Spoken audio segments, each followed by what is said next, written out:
मैंने हमेशा अपनी लाइफ में ये बात नोटिस की है कि शैतान हमेशा इस बात का पूरा जोर और योजना बनाता है कि किसी ना किसी रीति के साथ आपको संगति से, जीवित संगति से दूर किया जाए। मैंने ऐसे कई लोग देखे हैं जो सेवकाई में थे, लेकिन जब परमेश्वर आपको किसी सेवकाई में भेजता है और आप वो संगति करते हैं, आपको उसे कंप्लीटली फॉलो करना होता है। मैं अपने घर में रह के अपने पड़ोसी के घर का सिस्टम फॉलो नहीं कर सकता।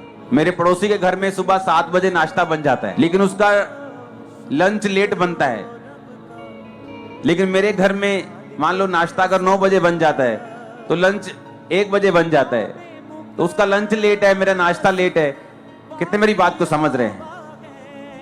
लेकिन हर एक सिस्टम अलग है, सेवकाई का वचन एक ही है, तो लोग जब उसे फॉलो नहीं कर पाते। आज एक अजीब सा केस मैं सुबह देख रहा था, जब व्यभिचार के कारण या और रीति के कारण उनको सेवकाई से जब निकाला जाता है और उनकी फैमिलीज उन्हीं का साथ देती है, ये कह के कि हमारा बच्चा जो है बहुत सही है। और आज जब मैं उनको देखता हूं, उन भटके हुए लोगों को,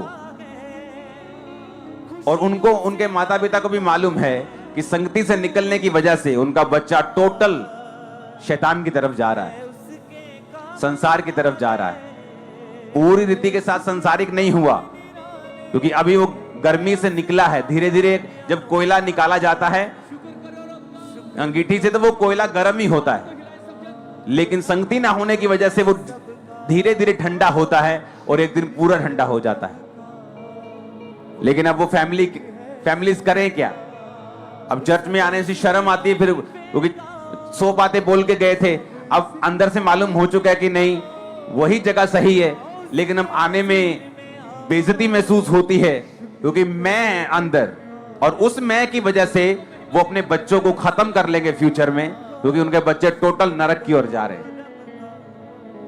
संगति इतनी इंपॉर्टेंट है जितनी आप समझ भी नहीं सकते। अगर मैं यहां हूं तो संगति की वजह से। परमेश्वर ने 2004 और 5 में ये मेक श्योर किया कि मैं रोज संगति करूं क्रिश्चियन लोगों के साथ। अगर मैं रोज संगति ना करता और परमेश्वर को इतनी गहराई से ना समझता, मैं कभी भी सेवा में नहीं आ पाता। आपके पास 2 मौके होते हैं, आप थर्सडे संडे आप संगति कर सकते हैं। बाइबल वचन कहता है कि प्रेरितों के काम में कि वो तो रोज संगति करते थे, रोज इकट्ठा होते थे। आप इंटरनेट के जरिए से, प्रेयर माउंटेन के जरिए से थर्सडे संडे आप इकट्ठा हो सकते हैं। हालेलुया। अपने पड़ोसी को बोलो, जैसी संगति वैसी रंगती। ये कहावत मशहूर है और सही भी है। हालेलुया। इसलिए कुछ भी हो, आपको ये बात मालूम होनी चाहिए कि शैतान जब भी किसी व्यक्ति को पीछे लेके जाता है, वो कभी भी एकदम से उसको डाउन नहीं लेके जाता।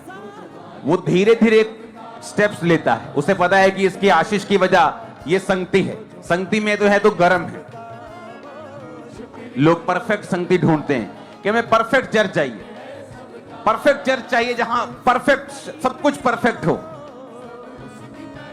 जिस दिन आप चर्च में आए थे उस दिन परफेक्शन खत्म हो गई थी। आपका मेंटर चाहे परफेक्ट ना हो, पर उसका जो मसा है वो परफेक्ट है। मैं आपको सच कह रहा हूं, जो अनॉइंटिंग है वो सब कुछ कर सकती है। हालेलुया।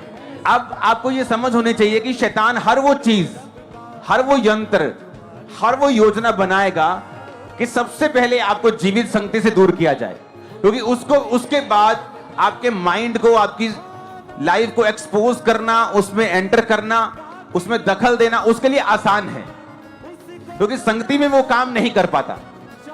आपकी कमियों की वजह से कई बार आप संगति में कमी होने पर भी आप बच जाते हैं, लेकिन वही कमी अगर संगति से बाहर हो, आपका कोई बचाव नहीं होता।